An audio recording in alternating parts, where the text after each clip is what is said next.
جبرائیل امین اس کی تربیت کر رہے ہیں، اس کو پال پوس رہے ہیں۔ تو ایک عربی شاعر کہتا ہے کہ اذا لم یکن عون من اللہ للفتى فقد خاب من یرجو وخاب المؤمل، جب کسی نوجوان، جب کسی انسان کی مدد اور توفیق اللہ کی طرف سے نہیں ہوتی ہے تو پھر اس کی ساری امیدوں پر پانی پھر جاتا ہے۔ اللہ کی طرف سے توفیق نہ ہو، مدد نہ ہو تو انسان کتنی بھی کوششیں کر لے کامیاب نہیں ہوتی ہے، نتیجہ خیز نہیں ہوتی ہے۔ آگے کا شعر دیکھیے، فَمُوسَى الَّذِي رَبَّاهُ جِبْرِيلُ كَافِرُ وَمُوسَى الَّذِي رَبَّاهُ فِرْعَوْنُ مُرْسَلُ۔ موسیٰ دو ہیں، وہ موسیٰ جس کی جبرائیل نے پرورش کی وہ کافر ہو گیا، اور وہ موسیٰ جس کی پرورش فرعون کے گھر میں ہوئی، محل میں ہوئی، وہ اللہ کا پیغمبر بنا۔ اسی لیے بعض مرتبہ ہم لوگ کسی نیک آدمی سے، اللہ والے سے، دائی سے، دین کی کام کرنے والے سے، عالم سے بدگمان ہو جاتے ہیں، تو بدگمان نہ ہویا کر۔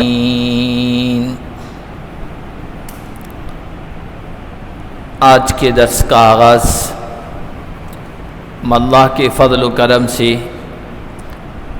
سورۃ الاعراف کی آیت نمبر 148 سے کر رہے ہیں۔ حضرت موسیٰ علیہ السلام اور بنی اسرائیل کا ذکر چل رہا ہے۔ پیچھے ہم پڑھ چکے ہیں کہ جب بنی اسرائیل سمندر پار کر کے آگے پہنچے تو انہوں نے حضرت موسیٰ علیہ السلام سے درخواست کی کہ ہمارے لیے کتاب ہونی چاہیے جس کی رہنمائی میں ہم زندگی گزار سکیں۔ تو اللہ تعالیٰ سے حضرت موسیٰ علیہ السلام نے درخواست کی۔ اللہ تعالیٰ نے کہا کہ موسیٰ طور پہاڑ پہ آ جاؤ اور 30 دن وہاں اعتکاف کرو، ٹھہرو۔ حضرت موسیٰ علیہ السلام قوم کو 30 دن کا کہہ کر واپس آنے کا کہہ کر گئے تھے، لیکن اللہ تعالیٰ نے وہاں پر 10 دن اور بڑھا دیے۔ یہ 10 دن پیچھے قوم کے لیے آزمائش کے دن بن گئے۔ کیا آزمائش ہوئی اس کا ذکر آج ہم پڑھیں گے۔ حضرت موسیٰ علیہ السلام اپنے پیچھے حضرت ہارون علیہ السلام کو اپنا جانشین اور نائب بنا کے گئے تھے، کہا کہ میری غیر موجودگی میں، غائبانے میں قوم کا خیال رکھنا، ہر طرح سے نگرانی کرنا، ان کی اصلاح اور سدھار میں کوئی کمی نہ رکھنا۔ جب 30 دن پورے ہو گئے، حضرت موسیٰ علیہ السلام واپس نہیں آئے، تو ان 10 دنوں میں ایک آدمی تھا جس کو سامری کہا جاتا ہے، اور اس کا نام بھی موسیٰ تھا۔ حضرت موسیٰ علیہ السلام کا نام تو موسیٰ بن عمران تھا، اور اس سامری کا نام، چونکہ سامرا ایک جگہ کا نام تھا، اس وجہ سے اس کو سامری کہا جانے لگا۔ اس کا نام تھا موسیٰ بن ظفر۔ تو اس نے کیا کیا کہ وہ جو زیورات بنی اسرائیل کے لوگوں کے پاس تھے، فرعونیوں کے تھے، چونکہ بنی اسرائیل اتنی بڑی تعداد میں جب وہاں سے نکلے تھے مصر سے، تو یہ کہہ کر نکلے تھے کہ ہمارا کوئی قومی میلہ ہے، کوئی جشن ہے، اس میں شرکت کے لیے ہم جا رہے ہیں۔ تو لوگ ایک دوسرے سے زیورات بھی مانگا کرتے تھے اور لوگ دے دیا کرتے تھے عاریتاً۔ تو بنی اسرائیلیوں نے فرعونیوں کے پاس سے زیورات عاریتاً یوں ہی میلے میں شرکت کرنے کے لیے لیے تھے۔ اب چونکہ سارے فرعونی تو ڈبو دیے گئے سمندر کے اندر، غرق کر دیے گئے، تو یہ زیورات انہی کے پاس رہ گئے تھے۔ تو اس موسیٰ نے کہا، سامری نے، کہ وہ جو زیورات ہیں وہ سب لے کے آؤ، اور اس نے اس کے ذریعے سے، چونکہ ایک میکینک تھا، انجینئر تھا، ٹیکنک اس کے پاس کچھ ایسی تھی، اس نے بچھڑا ان کو پگھلایا اور بچھڑا بنایا، اور اس میں کچھ اس انداز سے سوراخ بنایا، سوراخ چھوڑا کہ ہوا اس کے اندر سے جاتی تھی، ایک طرف سے دوسری طرف سے نکلتی تھی نا، تو اندر سے جس طرح گائے رانبتی ہے، بچھڑا آواز نکالتا ہے نا، اس میں سے آواز نکلتی تھی، اور اس کی وجہ سے بنی اسرائیل ایسے بھی غیر مستقل مزاج قوم تھی، آپ بار بار پڑھ رہے ہیں، سن رہے ہیں، یعنی کسی ایک چیز پر ٹکنا، ثابت قدم رہنا، استقامت دکھانا اس میں نہیں تھا. ایمان اور یقین دل کی گہرائیوں میں نہیں اترا ہوا تھا. تو ذرا ذرا سے بات پر جو ہے نا ان کا ایمان بچل جاتا تھا، بگڑ جاتا تھا، عقیدے میں کمزوری آ جاتی تھی، بے صبری آ جاتی تھی حالات کو دیکھ کے. یہ سب اس قوم میں تھا. مزاج میں سرکشی تھی، بغاوت تھی، ناشکری اور ناسپاسی یہ تھا. تو یہ جب دیکھا کہ اس طرح ہو رہا ہے نا تو ان کا عقیدہ خراب ہو گیا. ساروں کا تو نہیں ہوا تھا لیکن ایک بڑی تعداد اس کو دیکھ کے جو ہے عقیدے کی کمزوری میں مبتلا ہو گئی، بچڑے کی پوجا کرنے لگی. وَاتَّخَذَ قَوْمُ مُوسَىٰ مِن بَعْدِهِ مِنْ حُلِيِّهِمْ عِجْلًا جَسَدًا لَّهُ خُوَارٌ. موسیٰ کی قوم نے ان کے بعد یعنی طور پہ جانے کے بعد اپنے زیورات سے ایک بچڑا بنا لیا. قوم نے نہیں بنایا تھا، بنایا تو سامری نے تھا، اور اس کی آواز تھی، ایک ڈھانچہ تھا، اس کے اندر بچڑے کی سی آواز نکلتی تھی. عجیب اللہ تعالیٰ کی قدرت ہے. کسی صحیح حدیث میں تو نہیں آیا ہے لیکن واقعات ہیں، تاریخی واقعات، تفسیری واقعات یا بنی اسرائیل کی کتابوں سے جو واقعات نقل کیے گئے ہیں نا تو وہ واقعہ نقل کیا گیا. یہ جو موسیٰ سامری، اس کا نام بھی موسیٰ، حضرت موسیٰ کا اللہ کے پیغمبر کا نام بھی موسیٰ تھا، لیکن دونوں میں فرق دیکھیے. ایک شاعر نے کہا ہے، پہلے وہ میں واقعہ کر دیتا ہوں. یہ جو سامری تھا اس کی بھی تربیت عجیب و غریب طریقے سے ہوئی تھی. تاریخ کی کتابوں سے نقل کر رہا ہوں، حدیث میں کہیں نہیں آیا ہے. تو تاریخ کی کتابوں میں اس کی تربیت کے واقعہ آیا کہ بنی اسرائیل کے بچوں کے جب قتل کرنے کا موقع آیا تھا تو فرعون نے یہ کہا تھا کہ ایک تاریخی روایت میں یہ ہے کہ 1 سال بچوں کو قتل کر دو، 1 سال چھوڑ دو. تو جس سال بچوں کے قتل کرنے کی باری اور نوبت تھی نا اس سال یہ بھی بچہ پیدا ہوا جس کا نام موسیٰ بن ظفر تھا، سامری تھا.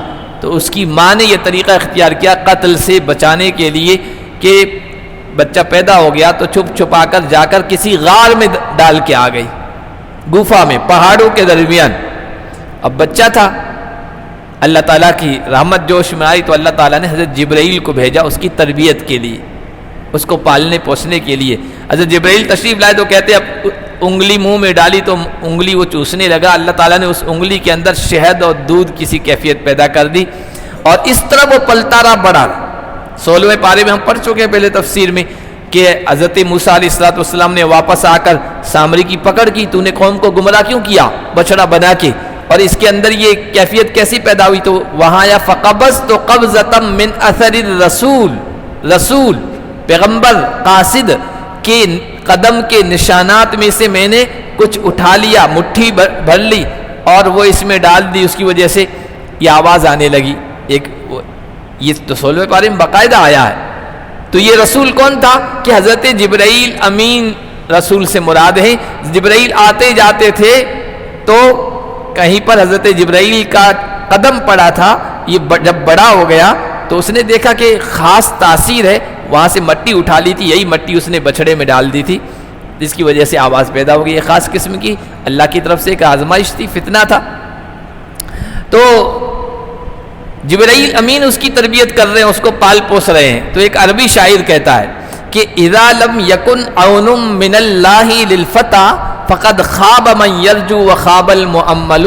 جب کسی نوجوان، جب کسی انسان کی مدد اور توفیق اللہ کی طرف سے نہیں ہوتی ہے تو پھر اس کی ساری امیدوں پر پانی پھر جاتا ہے. اللہ کی طرف سے توفیق نہ ہو، مدد نہ ہو تو انسان کتنی بھی کوششیں کر لے کامیاب نہیں ہوتی ہے، نتیجہ خیز نہیں ہوتی ہے. آگے کا شعر دیکھیے، فَمُوسَى الَّذِي رَبَّاهُ جِبْرِيلُ كَافِرُ وَمُوسَى الَّذِي رَبَّاهُ فِرْعَوْنُ مُرْسَلُ.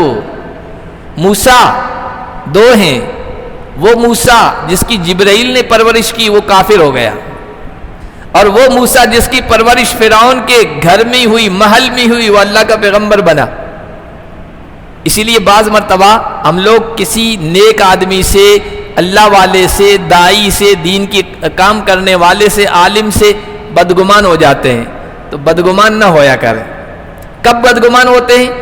اس کی اولاد کو ہم دیکھتے ہیں نیکی پر نہیں ہے، نمازی نہیں ہے، دین پر نہیں ہے، بد اخلاق ہے، گمراہ ہے، صحیح راستے پہ نہیں ہے، یا اس کے ماتحتوں میں سے، گھر والوں میں سے کوئی، تو ہم بدگمان ہوتے ہیں، خواہ کی اس کی تحقیر تقصیر کرنے لگ جاتے ہیں، حالانکہ وہ بیچارہ پوری تربیت کر رہا ہے، کوشش کر رہا ہے، نصیحت کر رہا ہے، سمجھا رہا ہے، لیکن کسی کے تربیت کرنے سے اتنا فائدہ تھوڑی ہوتا جب تک کہ اللہ کی طرف سے توفیق نہ ہو۔ اب جبرائیل جس کی پرورش کر رہے ہیں وہ کافر بن گیا، ایک بڑی تعداد کے شرک میں اور کفر میں مبتلا ہونے کا ذریعہ بن گیا، اور فرعون کے گھر میں جس کی موسیٰ کی تربیت ہو رہی ہے اور پروان چڑھ رہا ہے نا، وہ اللہ کا پیغمبر بنا اور بے شمار لوگوں کی ہدایت کا ذریعہ بنا ہے۔ تو تربیت تو اپنی جگہ ہونی چاہیے، کوشش کرتے رہنا چاہیے، انسان کو جگر سوزی کرتے رہنا چاہیے، لیکن اس کے باوجود بھی اگر کوئی صحیح راستے پہ نہیں آتا ہے نا تو بدگمان نہیں ہونا چاہیے، یار خود تو نیک ہے اور اولاد بگڑی ہوئی ہے، خود تو دین کی خدمت کر رہا ہے، گھر کی فکر نہیں ہے، بیچارہ وہ فکر کر رہا ہے، لیکن ازلی اگر کوئی بدبخت ہو جائے، محروم ہو جائے، تو کسی کی تربیت، کسی کی نصیحت، کسی کا آواز، کسی کی تقریر، کسی کی محنت کام نہیں آتی ہے نا۔ پھر یہ دیکھیے نمرود جو آزر بت گر تھا، بت ساز تھا، بتوں کی پوجا کرنے والا تھا اور مندر کا مہنت تھا، اس کے گھر میں ابراہیم پیدا ہو گیا، کون سی تربیت کی تھی اس نے صحیح؟ اللہ کی توفیق تھی۔ اور نوح علیہ السلام کے گھر میں بیٹا نافرمان پیدا ہو رہا، حالانکہ نوح نے کوئی کمی چھوڑی ہوگی وعظ و نصیحت کرنے کی؟ نہیں، جب کسی کا بدبختی غالب آ جاتی ہے تو پھر یہی ہوتا ہے۔ تو یہ ایک سبق ملتا ہے، ایک نصیحت ملتی ہے۔ الم یروا انہ لا یکلمہم ولا یہدیہم سبیلا، کیا انہوں نے نہیں دیکھا کہ نہ وہ بات کرتا ہے ان سے، نہ راستہ بتاتا ہے؟ ارے اللہ تو نبیوں کے ذریعے سے بندوں سے مخاطب ہوتا ہے، بات کرتا ہے، رہنمائی کرتا ہے، احکامات دیتا ہے۔ یہ بچڑا نہ بول پاتا ہے، نہ ان کی سن پاتا ہے، نہ راستہ دکھا پاتا ہے، اور عجیب بیوقوفی والا یہ لوگ کام کر رہے ہیں۔ اور حقیقت یہ ہے کہ جب انسان جو ہے نا حماقت پہ اتر آتا، بے وقوفی پہ اور نچلی سطح پہ آ جاتا ہے نا، تو آپ دیکھیے کیسی کیسی چیزوں کو معبود بنا لیتا ہے۔ ناگ کی پوجا کرنے لگ جاتا ہے، جو کیڑا ہے، حشرات الارض، کیڑے مکوڑوں میں سے ایک کیڑا سانپ بھی ہے، اس کی پوجا کرنے لگ جاتا ہے انسان۔ ناگ پچھمی لوگ آج موجود ہیں، ناگ پچھمی اپنے آپ کو کہتے ہیں، ناگ کو خدا مانتے ہیں نا۔ کوئی درخت کو مان رہا ہے، کوئی کسی اور چیز کو مان رہا ہے، کوئی کسی کو مان رہا ہے۔ انسان جب ماننے پہ آتا ہے تو پتہ نہیں کس کس چیز کو معبود مان لیتا ہے، بڑا مان لیتا ہے، اس کی عظمت دل میں بٹھا لیتا ہے، اور گندی گندی چیزوں کو پوتر سمجھ لیتا ہے، پاک سمجھ لیتا ہے، اور نہ ماننے پہ آئے تو قدرت والے اللہ کو نہیں مانتا ہے نا، بہترین ہدایت کو نہیں مانتا، اس کو ٹھکرا دیتا ہے۔ اتخذوہ وکانوا ظالمین، انہوں نے اس کو معبود بنا لیا اور وہ ظالم لوگ تھے۔ ظلم کسے کہتے ہیں؟ حقدار کو حق نہ پہنچانا۔ عبادت کا حق صرف اللہ کو تھا اور وہ حق اللہ کو نہیں دیا، کسی اور کو دے دیا، تو وہ ظالم تھے، ناانصاف لوگ تھے۔ وَلَمَّا سُقِطَ فِي أَيْدِيهِمْ، جب حضرت موسیٰ علیہ السلام وہاں سے واپس آئے نا تو سمجھایا، ایسے حضرت ہارون نے بھی سمجھایا تھا، حضرت موسیٰ علیہ السلام نے بھی سمجھایا، تو کافی سمجھانے کے بعد ان کو ہوش آیا۔ سُقِطَ فِي أَيْدِيهِمْ، ان کے ہاتھوں کے طوطے اڑ گئے، کیا تو ہم سے غلطی ہو گئی، بچڑے کو خدا بنا لیا، اس کی عبادت کرنے لگ گئے۔ وَرَأَوْا أَنَّهُمْ قَدْ ضَلُّوا، اور انہوں نے سمجھ لیا کہ وہ راستہ بھٹک گئے، گمراہ ہو گئے، تو اس وقت ہوش آیا اور کہنے لگے لَإِن لَّمْ يَرْحَمْنَا رَبُّنَا وَيَغْفِرْ لَنَا لَنَكُونَنَّ مِنَ الْخَاسِرِينَ، اگر ہمارا رب ہم پر رحم نہیں کرے گا، بخشے گا نہیں، تو یقیناً ہم گھاٹے اٹھانے والوں میں سے ہو جائیں گے، خسران نقصان اٹھانے والوں میں سے ہو جائیں گے۔ وَلَمَّا رَجَعَ مُوسَىٰ إِلَىٰ قَوْمِهِ غَضْبَانَ آسِفًا، جب موسیٰ اپنی قوم کی طرف غصے کی حالت میں، افسوس کی حالت میں لوٹے ہیں۔ تفسیری روایت میں آیا کہ حضرت موسیٰ علیہ السلام ابھی کوہ طور پر تھے، ان کو خبر مل گئی تھی، ان کو خبر مل گئی تھی کہ پیچھے سامری نے یہ کر دکھایا اور آپ کی قوم کی ایک خاصی تعداد شرک میں مبتلا ہو گئی ہے، تو زیادہ ان پر اثر نہیں ہوا۔ کیوں؟ کہا جاتا ہے، حدیث میں بھی موجود ہے، الخبر لیس الخبر کالمعاینہ، سنی ہوئی بات دیکھی ہوئی کی طرح نہیں ہوتی ہے۔ ایک تو بات خبر کے ذریعے سے معلوم ہوئی، سن کر معلوم ہوئی، اور ایک آپ اپنے آنکھوں سے دیکھیں، دونوں برابر نہیں ہو سکتی۔ شنیدہ کئی بود مانندے دیدہ، سنی ہوئی بات دیکھی ہوئی کی طرح نہیں ہوتی ہے. وہاں سنی تھی، زیادہ اثر نہیں ہوا، لیکن جب یہاں پہنچے ہیں اور اپنی آنکھوں سے منظر دیکھا ہے اور گوشالہ پرستی کرتے ہوئے، بچڑے کی پوجا کرتے ہوئے نا، تو اثر ہو گیا، اپنے آنکھوں سے دیکھ لیا. اور آگے جیسے آ رہا ہے وہ تختیاں جن پر توریت لکھی ہوئی تھی، کتاب اللہ کی لکھی ہوئی تھی، وہ غصے میں ایک دم نیچے یوں رکھ دی. تو غضبان آصفہ غصے میں یہاں آ کر قوم سے مخاطب ہوئے. قال بئس ما خلفتمونی من بعدی، کہا کہ بہت بری جانشینی کی ہے تم نے میرے بعد. ہونا تو یہ چاہیے تھا کہ تم لوگ اس شرک کو روکتے، اس برائی کو روکتے، لیکن تم نے یہ کام نہیں کیا، میری اچھی جانشینی نہیں کی. اعجلتم امر ربکم، کیا تم نے اپنے رب کے حکم کے معاملے میں جلد بازی کی؟ بھائی اللہ نے 10 دن اور رکنے کا حکم دیا مجھے، میں وہاں ٹھہرا رہا تو 10 دن اور صبر کر لیتے، کچھ اور دن صبر کر لیتے. جب تک میں تھا تب تک تو تم نے یہ نہیں کیا اور نہ کسی کی باتوں میں آئے، اور ذرا سا جو ہے 30 دن تک بھی تم نے انتظار کیا، اور 10 دن کیا اور مل گئے، تم نے جلد بازی کر لی. وَأَخْلَقَ الْأَلْوَاحَ وَأَخَذَ بِرَأْسِ أَخِيهِ، تختیاں ڈال دی اور اپنے بھائی کا سر پکڑ لیا، يَجُرُّهُ إِلَيْهِ، گھسیٹتے ہوئے. حضرت ہارون علیہ السلام پیچھے خلیفہ بنائے گئے تھے تو آئے نا، حالانکہ حضرت ہارون بڑے تھے، عمر میں بڑے تھے، رتبے میں چھوٹے تھے، کیونکہ رتبے میں حضرت موسیٰ علیہ السلام پیغمبر بنائے گئے تھے. ان کی نیابت، ان کی معاونت، ان کی مدد کے لیے وزیر حضرت ہارون کو اللہ تعالیٰ نے بنایا تھا. تو غصے سے آپے سے باہر ہو گئے اور سر پکڑ لیا، بال پکڑ لیے. حضرت ہارون علیہ السلام کے وہ گھسیٹنے لگے. کہا کہ میں نے تم کو یہاں اس کام کی ذمہ داری دی تھی کہ پیچھا خیال رکھنا ہے، کوئی گمراہی قوم میں نہ آنے پائے، تم نے اس کا خیال نہیں کیا، اپنی ذمہ داری کا احساس نہیں رکھا. حالانکہ حضرت ہارون علیہ السلام نے بہت سمجھایا تھا، وہ ہم 16ویں پارے میں پہلے پڑھ چکے ہیں کہ اتنا سمجھایا کہ قوم برا سمجھنے لگی اور وہ لوگ قادو یقتلوننی، قریب تھا کہ مار ڈالے مجھے. تو پھر میں نے سوچا کہ ان سے اب دوری رہا جائے. قال ابن ام ان القوم استضعفونی، حضرت ہارون نے کہا اے میری ماں جائے بھائی، بے شک میری قوم نے مجھے کمزور جانا اور قریب تھا کہ وہ مجھے مار ڈالے. میں نے بہت سمجھایا، میں نے اپنی ذمہ داری پوری کی، سمجھایا، سمجھانے کی کوشش کی، لیکن میرے ماں جایا کہا. حالانکہ سگے بھائی تھے، باپ جائے بھی تھے، ماں اور باپ دونوں ایک ہی تھے ان دونوں کے، لیکن ماں جایا کہا. یہ کیوں کہا؟ اس وجہ سے کہ ماں کے اندر شفقت کا، محبت کا یہ غلبہ زیادہ ہوتا ہے، ماں محبت زیادہ کرتی ہے. تو اس رشتے کا حوالہ دیا جس سے دل نرم پڑ جائے، دل میں رقت آ جائے، ترس آ جائے. کہا کہ میرے ماں جائے. میں نے کوشش کی تھی لیکن لوگوں نے مجھے کمزور سمجھا اور قریب تھا کہ وہ مجھے قتل کر دیں.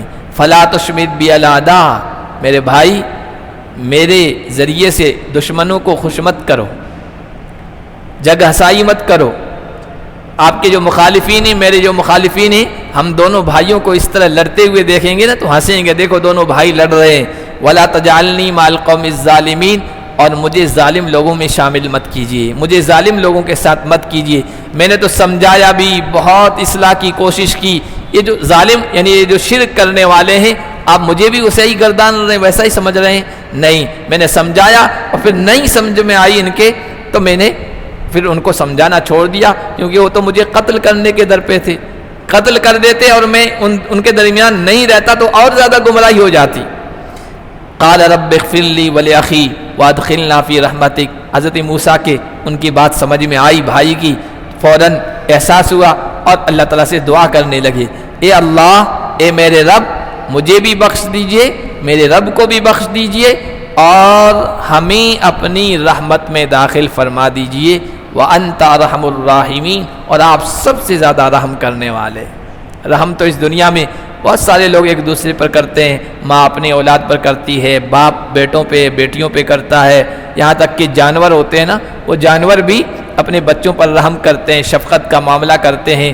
استاد شاگردوں پہ کرتا ہے، یہ سب کرتے ہیں، بہن بھائی آپس میں رحمت کا معاملہ کرتے ہیں. لیکن سب سے زیادہ رحم کرنے والا یا شفقت کرنے والی ذات وہ اللہ کی ہے. تو اللہ تعالیٰ سے دعا کی، اللہ رحم فرما دی. ان الذین اتخذوا العجل سینالهم غضب من ربهم وذلۃ فی الحیاۃ الدنیا وکذالک نجزی المفترین۔ پھر کہا لوگوں سے کہ جنہوں نے بچھڑے کو خدا بنا لیا ہے ان کو رب کی طرف سے غضب پہنچے گا، غصہ پہنچے گا اللہ کا، اور غضب سے مراد اللہ کا عذاب ہے، سزا ہے، اور دنیا کی زندگی میں انہیں ذلت پہنچے گی۔ وَكَذَلِكَ نَجْزِي الْمُفْتَرِينَ، اور ہم جھوٹ گڑنے والوں کو اسی طرح بدلہ دیا کرتے ہیں۔ یہ جھوٹ گڑنا تھا کہ اللہ نے یہ بچھڑے کی عبادت کا حکم دیا ہے یا اس کو اللہ کی عبادت میں شریک کر لیا، شرک کرنا یہ اللہ پر جھوٹ گڑنا ہے، تو ان کو اللہ کا غصہ پہنچے گا اور ان کو ذلت پہنچے گی۔ چنانچہ پہلے پارے میں وہ آیا ہے کہ اللہ تعالیٰ نے ان کے بارے میں یہ حکم دیا تھا جنہوں نے یہ شرک کیا تھا اور بچھڑے کو معبود بنایا تھا۔ بڑی تعداد تھی، تقریباً 25,000 کے قریب بنی اسرائیل تھے جو سامری کے فتنے میں مبتلا ہو گئے اور اس کی باتوں میں آ گئے اور بچھڑے کی پوجا کرنے لگ گئے تھے، تو ان کو اللہ کی طرف سے غضب یا اللہ کا عذاب جو آیا وہ یہ تھا کہ ان کو کہہ دیا گیا ان کو قتل کر دو، ان کو قتل کر دیا جائے، یہی ان کی توبہ، فَاقْتُلُوا أَنفُسَكُمْ، اپنے آپ کو قتل کر دو۔ جو جس کا رشتہ دار ہے، باپ ہے توحید پر تھا اور بیٹے نے شرک کر لی، اس کی پوجا کر لی تھی، باپ سے کہا گیا تم اپنے ہاتھوں سے بیٹوں کو قتل کر لو، یا بیٹا تو توحید پر تھا لیکن باپ شرک میں مبتلا ہو گیا تو کہا گیا تم اپنے ہاتھوں سے باپ کو قتل کر دو، یہ ان کی سزا تھی۔ تو چنانچہ ان کو قتل کیا گیا، یہ ان کو دنیا میں ذلت کا سامنا کرنا پڑا۔ والذین عملوا السیئات ثم تابوا من بعدها وآمنوا، لیکن ان میں کچھ ایسے تھے جن کو سمجھایا گیا یہ غلط کام کیا تم نے، بچھڑے کی پوجا کر لی، شرک کر لیا، تو کچھ اللہ کی توفیق سے توبہ تائب بھی ہو گئے تھے، اور جنہوں نے برے اعمال کیے پھر اس کے بعد توبہ کر لی اور ایمان لے آئی، ان ربک من بعدها لغفور رحیم، بے شک تمہارا رب اس کے بعد بڑا بخشنے والا، رحم کرنے والا ہے۔ اللہ معاف بھی فرماتا ہے، رحمت اس کی غالب ہے اس کے غضب پر، اس کے غصے پر۔ اگر کوئی شرک میں مبتلا ہو گیا، مرتد ہو گیا، دین سے پھر گیا، ایمان کو چھوڑ دیا، تو اس کو سمجھایا جائے گا تیرا کیا شک ہے، کیا شبہ ہے، تیرا کیا اعتراض ہے، کیوں چھوڑ دیا، اور اس کے سارے شکوک و شبہات دور کرنے کی کوشش کی جائے گی۔ اس کے بعد بھی اگر وہ نہیں سمجھ رہا ہے، واپس دین میں نہیں آ رہا، ایمان میں نہیں آ رہا ہے، تو پھر اس کو 3 دن کی مہلت دی جائے گی کہ 3 دن اور غور کر لے، اور اس کے بعد بھی نہیں سمجھ میں آ رہا ہے تو اسلامی شریعت جہاں اسلامی حکومت ہوگی تو اس کی سزا یہی ہے کہ اس کو قتل کر دیا جائے، اس کا خاتمہ کر دیا جائے، کیونکہ یہ فتنے کا باعث بنے گا۔ ایک ایمان کے سلسلے میں کسی پر مجبوری نہیں ہے کہ ایمان قبول کر لو، اسلام قبول کر لو، قرآن کو مان لو، لا اکراہ فی الدین، دین میں مجبوری نہیں ہے، زبردستی کسی کو دین قبول نہیں کروایا جائے گا۔ لیکن جب دین قبول کر لیا اس کے بعد اگر کوئی چھوڑ رہا ہے تو یہ بہت بڑا جرم ہے، بہت بڑا گناہ اور پاپ ہے، اور اس کی سزا قتل ہی ہے اگر توبہ نہیں کرے گا تو، کیونکہ ایسا آدمی زیادہ فتنے کا باعث بنتا ہے۔ وہ یہ کہے گا میں نے تو اسلام قبول کیا، میں نے تو قرآن پڑھا، میں نے حدیث پڑھی، میں نے اسلام کے سارے احکام جانے، اور مجھ میں نے یہ خامی دیکھی اور یہ خرابی دیکھی، تو لوگ اور زیادہ فتنے میں مبتلا ہوں گے کہ یہ صحیح کہہ رہا ہے۔ تو اس وجہ سے مرتد کی سزا قتل ہے، لیکن وہ توبہ کر لے تو اللہ کی طرف سے معافی بھی ہے۔ وَلَمَّا سَكَتَ عَن مُوسَى الْغَضَبُ وَأَخَذَ الْأَلْوَاحَ، حضرت موسیٰ علیہ السلام بہت زیادہ غصے میں تھے، لیکن حضرت ہارون نے بات کی اور کہا کہ یہ حالات تھے، اس کی وجہ سے یہ صورتحال پیدا ہو گئی، بعد میں غصہ ٹھنڈا ہو گیا۔ جب غصہ ٹھنڈا ہوا تو وہ جو تختیاں غصے میں یوں نیچے ڈالی تھی نا، وہ تختیاں لے لی، واپس اٹھائی۔ وفی نسختہا، ان کی اصل کاپی میں جو تختیاں تھی اس میں ہدن و رحمہ، ہدایت تھی، رحمت تھی۔ ہدایت زندگی گزارنے کی کے احکامات تھے، رہنمائیاں تھی، اور رحمت تھی جو ان پر چلے گا اللہ کی خصوصی رحمت ان پر نازل ہوگی۔ للذین ھم لربہم یرہبون، ہدایت اور رحمت ان لوگوں کے لیے تھی جو اپنے رب سے ڈرتے اور رب سے ڈر کر احکامات پر، ہدایات پر عمل کرتے ہیں۔ چنانچہ تورات اور انجیل اور دیگر جتنی بھی آسمانی کتابیں ہیں نا، ان کے لیے قرآن میں یہ کہا گیا وہ ہدایت تھی، وہ رحمت تھی، وہ نور تھی، وہ اللہ کی طرف سے ایک روشنی تھی جس روشنی میں لوگ راستہ پاتے تھے۔ یہ صرف قرآن کی خصوصیت ہے، وہ قرآن کے ماننے والوں کی خصوصیت ہے کہ وہ قرآن کو بھی مانتے ہیں اور قرآن سے پہلی جو آسمانی کتابیں آئی ہیں ان کو بھی مانتے ہیں۔ دوسروں کے یہاں نہیں ہے، یہودی اپنی کتاب کو مانتا ہے، قرآن کا انکار کرتا ہے، عیسائی اپنی کتاب کو مانتا ہے، قرآن کا انکار کرتا ہے، لیکن ہم مسلمانوں میں سے کوئی بھی کسی آسمانی کتاب کا نہ انکار کرتا ہے نہ ان کی توہین کرتا ہے۔ تورات ہو، انجیل ہو، حالانکہ ہمیں یہ بھی پتا ہے کہ وہ محرف ہو گئی، بدل دی گئی، کمی بیشی کر دی گئی، ملاوٹ کر دی گئی ان میں، لیکن بہرحال اللہ کی کتاب کی نسبت ہے، تعلق ہے، اس وجہ سے نہ ان کی توہین کرتا ہے اور نہ انکار کرتا ہے۔ وَاخْتَارَ مُوسَىٰ قَوْمَهُ 70 رَجُلًا لِمِيقَاتِنَا، عجیب قوم تھی، نافرمان قوم تھی، سرکشی کا مزاج اور طبیعت بنی اسرائیل کی تھی۔ اللہ کے نبی حضرت موسیٰ لے کے آئے نا تورات، اور ان کو تختیاں دکھائی کہ یہ اللہ کی کتاب آئی ہے، اب اس پر چلو، تو کہنے لگے کہ ہم نے تو نہیں دیکھا یہ اللہ کی کتاب اترتے ہوئے، نازل ہوتے ہوئے، تمہیں دیتے ہوئے، ہم کیسے مانیں؟ جب تک ہم اپنے آنکھوں سے نہیں دیکھ لیں گے، اللہ کا دیدار نہیں کر لیں گے تو ہم نہیں مانیں گے۔ تو اللہ تعالیٰ سے حضرت موسیٰ علیہ السلام نے درخواست کی کہ قوم تو یہ ڈیمانڈ کر رہی ہے، یہ مطالبہ کر رہی ہے۔ اللہ تعالیٰ کی طرف سے حکم ہوا کہ مختلف قبیلوں سے چند معزز لوگوں کو، بڑے لوگوں کو، چودھریوں کو چن لو، ان کو لے آؤ، طور پہاڑ پہ لے آؤ، تاکہ وہاں ان کو معلوم ہو کہ ہاں واقعی آواز آ رہی ہے، اللہ سے کلام ہو رہا ہے موسیٰ علیہ السلام کا۔ تو وَاخْتَارَ مُوسَىٰ قَوْمَهُ 70 رَجُلًا لِمِيقَاتِنَا، موسیٰ نے اپنی قوم میں سے 70 لوگوں کو چن لیا ہمارے متعینہ وقت کے لیے، جگہ پر اور وقت پر آنے کے لیے، اور وہ سب 70 بڑے بڑے لوگ تھے، قبیلوں کے، خاندانوں کے، ان کو لے کے پہنچے، چونکہ ان کی ڈیمانڈ صحیح نہیں تھی، مطالبہ صحیح نہیں تھا، ماننے کا مزاج ان میں تھا نہیں۔ فَلَمَّا أَخَذَتْهُمُ الرَّجْفَةُ، انہوں نے کہا کہ ہمیں أَرِنَا اللَّهَ جَهْرَةً، صاف صاف ہم اللہ کو دیکھیں، اللہ آپ سے بات کر رہا ہو، کلام کر رہا ہو، تب جا کے ہم مانیں گے کہ یہ کتاب آپ کو اللہ نے دی ہے۔